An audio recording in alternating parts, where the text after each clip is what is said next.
So I recently found out in a middle school service that not everyone knows who I am. So I'm Courtney, I'm 21, and I've been a youth leader for about a year and a half now. No, I'm not a student. So a little bit about me. I was raised in a Catholic church, going to Catholic school. So I knew all about God and the church, but I didn't know much of the Bible and never actually had a personal relationship with God. My family went to church every Sunday, but God just kind of stopped at the doors, and we never really brought him home with us, so to speak. Our prayers were ones we memorized in school, and we didn't say our own prayers unless it was something bad, and we only really said them in church on Sunday. I didn't come to know God personally until I started coming to Vineyard Florence almost 2 years ago. And I struggled a lot with prayer and never understood everything, never understood taking everything to God. So today, that's what I'm going to talk about, is bringing everything to God. Amanda, do we have the reading? Or no? Okay, I'll read it. That's cool. We're going to read John 6, 1 through 13. Sometime after this, Jesus crossed to the far shore of the Sea of Galilee, and a great crowd of people followed him because they saw the signs he had performed by healing the sick.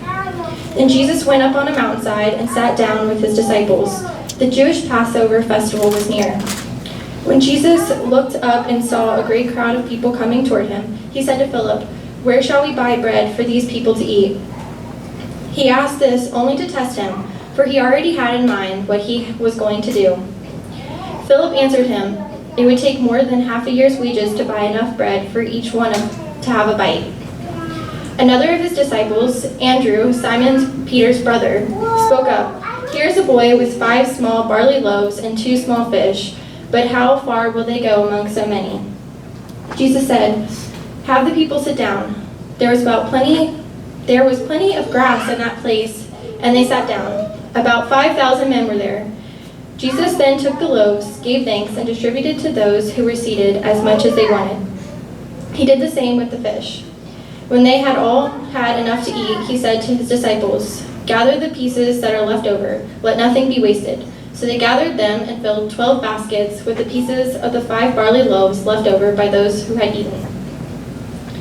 So starting from the beginning, after Jesus saw the crowd, he asked Philip, "Where shall we buy bread for these people to eat?"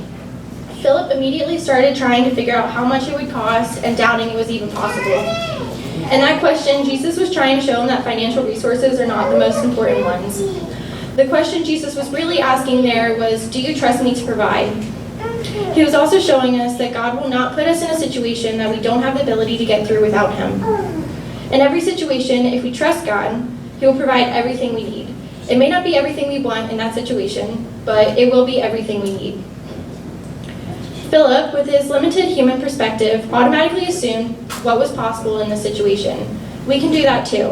When we assume what God can and can't do in our lives, we limit what he will do.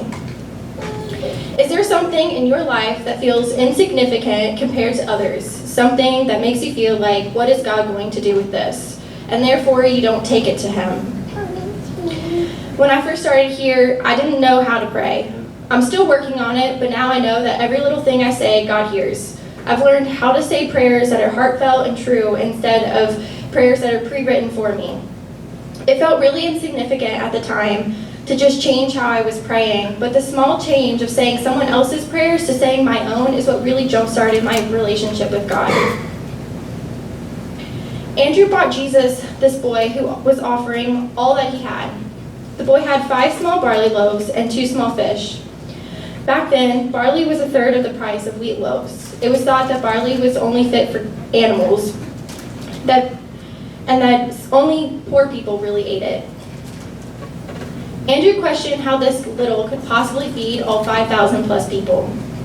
There wasn't much for Jesus to work with, but God doesn't need much. Actually, God doesn't need anything from us at all, but he wants us. So he waits for us to offer him something, even the smallest thing. When I first started nursing school, I would get extremely stressed before exams. I put all this pressure on myself to be the best, and it created a lot of fear and anxiety that I would fail.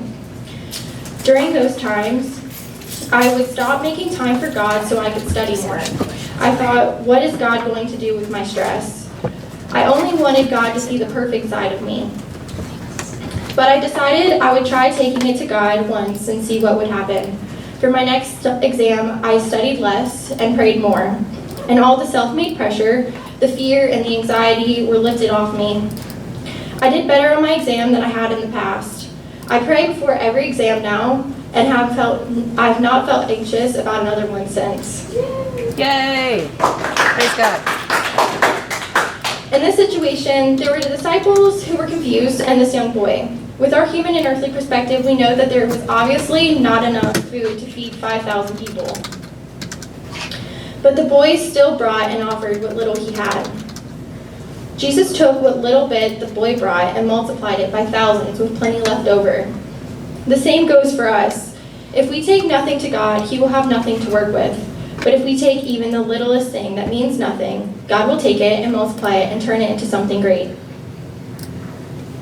As we know, Jesus usually used other people when performing His miracles. This time was no different in that He used the young boy and his offerings. You are never too young. Jesus used people to show us that He sees no barriers. You are never too young, too old, or too anything for God to use you in His plan. Just bring what you have to offer. If you take the first step of offering yourself to God, He will show you what great things He wants you to do for His kingdom. This story also shows us a glimpse of God's abundance. Jesus teaches us a lesson with the leftovers that God gives to us in abundance. We may think that what we have to offer doesn't amount to anything, but when we give to Him our time, our talents, and our treasures, in His own time, He makes them amount to so much more. So before we break into groups tonight, I'd like you guys to take a few minutes to pray and ask God if there is anything you need to take to Him. Maybe it's something that you don't realize you should be taking to God. Or maybe it's something that you are taking to Him but not giving Him fully. Are you still trying to hold control over that thing? All right, we're going to break into groups. Please. All right, so middle school girls go here, high school girls go there, and all the boys go over there. Or stop. Don't know how.